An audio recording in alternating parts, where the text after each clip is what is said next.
Snow globe, music box, dollhouse, shoebox diorama, however you choose to see it, we can all agree that what Wes Anderson sees is charming. You're watching Beyond the Trailer's review of the Grand Budapest Hotel. She's been murdered, and you think I did it. Hey! Stop! You're looking so well, darling, you really are. I don't know what sort of cream they've put on you down at the morgue, but I want some.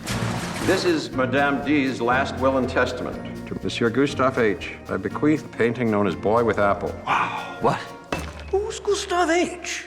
I'm afraid that's me, darling. If I learn you ever once laid a finger on my mother's body, living or dead... I go to bed with all my friends. Does Wes Anderson have range? Not really. But after a box office lag post his biggest hit to date, 2001's The Royal Tenenbaums, Anderson found a way to change things up, not on his end, but by changing who he plays with and how. After pretty much hitting box office rock bottom with The Life Aquatic, hey, that's my favorite one, and The Darjeeling Limited, Anderson breathed some new life into his career by embracing stop-motion animation. Interestingly, the same year Coraline came out. Together, they breathed new life into stop-motion. Anderson also teamed up with Coen brothers' favorite George Clooney to great effect, and thankfully, even when going back to live action, Anderson has continued to reach out to new talent. Sure, stalwarts Owen Wilson, Jason Schwartzman, and Bill Murray, among others, have stuck around, but it was a pleasure to see Tilda Swinton, Ed Norton, and Bruce frickin' Willis come to play for Moonrise Kingdom. Now, for the Grand Budapest Hotel, Swinton and Norton seem to have been made official members of Anderson's theatrical company. But the energy here comes once again from new additions Jude Law, Saoirse Ronan, and front and center Ralph Fiennes. Sure, today, many moviegoers know him as, well, I can't say. Oh, also the new M. But Fiennes has already proven via the little-seen indie flick In Bruges to have a gift for comedy. Could he follow fellow acting greats Robert De Niro and Meryl Streep into a whole new, even more mainstream chapter? When I first left the theater, I thought this was just a frivolous little truffle, like the pastries that Agatha makes in the film. But then, later that evening, I was at home working, and I found myself listening to the Johann Strauss II Pandora channel, which I'd initially discovered after seeing Die Fledermaus at the Met a few weeks ago. And it occurred to me that perhaps Monsieur Gustave had had as profound an effect on me as he does on Zero in the movie. I am surprised how much I can't stop thinking about the Grand Budapest Hotel. I'm just peeling back the layers. And now, not even 24 hours after having seen the film, there are two things that I've really taken away from it that have stuck with me.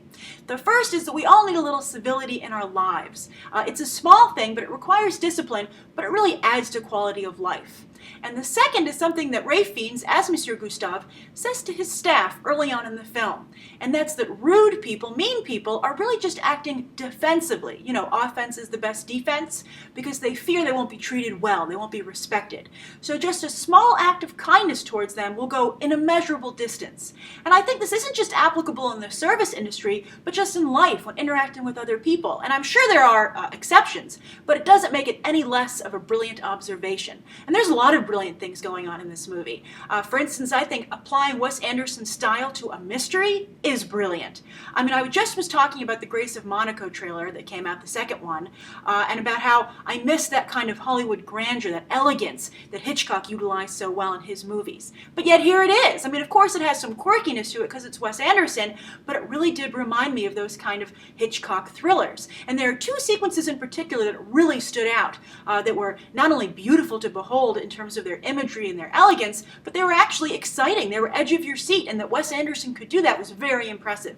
One is when Jeff Goldblum is being chased through a museum, and the other is this prison escape. And I don't want to give too much away, so I can't go into any more detail, but they are both very well done. The visuals in general here are quite good. I mean, they have the Wes Anderson quirkiness, as I said, but they almost at points reach the level of Dr. Zhivago, which is one of my favorite films because of its visual beauty.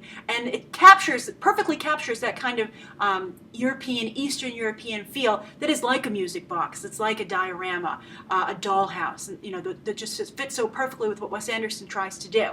But even beyond the visuals, this was the first time I've seen a Wes Anderson movie that didn't seem like a quirky comedy sketch, that actually seemed seem like a real living, breathing story, and it had depth and warmth. And I think that's attributable to the actors. And I hope he continues on this path, and I think he'll be able to do even better if he gets a writer, a co-writer, who has more discipline, that can really maybe streamline this stuff a little better and ground it a little more in reality, so that Wes Anderson's Flights of Fancy hit even harder. And it won't initially seem as frivolous as it does. But as I said, the actors here really add a lot of the nuance and depth and warmth that makes this film stand out, and I think Wes Anderson's most sophisticated to date. So I wrote down the actors. I just want to make sure I don't leave anybody out. Ralph Fiennes, of course, as Monsieur Gustave, was just brilliant, genius. F. Murray Abraham, the way he read Wes Anderson's lines, they still maintained their quirkiness, but they seemed more real for once, and they weren't like too cutesy, and I was really impressed with that. Adrian Brody was also very good. He has kind of like a modern delivery, which really, got a lot of laughs, but still, through his costuming and some of his posturing, he still fit into Wes Anderson's world. And then also, I was very impressed with newcomer Tony Revolori, who plays Zero, the lobby boy. And it says introducing him. He's acted in some other projects before, but he also did a very good job. Again, a great mix of the quirkiness, but also the warmth and nuanced realism that is necessary to make stories seem real. And I really loved this movie. I thought, when I walked out, I thought, okay, this is my third favorite Wes Anderson film, after The Life Aquatic and The Fantastic Mr. Fox. But as I said, less than 24 hours after having seen it, it surpassed The Fantastic Mr. Fox, and it now is my second favorite Wes Anderson film after The Life Aquatic. And who knows, as I keep thinking about it, perhaps it will become my favorite. I just really was enthralled with it, and I think it's a magical film, and I'm curious what you guys think of it. I highly recommend seeing it, by the way, so I'm curious if you like this departure or evolution for Wes Anderson, or did you like his Flights of Fancy just the way they were? And who were your favorite cast members? It has a very large cast. And do you think that I'm right and this has shades of Hitchcock to it? So write your thoughts down below, and I really do recommend that you check out the Johann Strauss II Pandora channel. It's very good. It's a different kind of music. It's just beautiful, and it takes you away to a different place. And if you like listening to soundtracks as I do, I think you'll really enjoy it. And especially after you've seen this movie, if you want to continue that kind of romantic feel for the good old days, this world that Monsieur Gustave values so highly, I think that you'll really enjoy it. All right, so thank you for listening to my review, and you can check out some more episodes right now.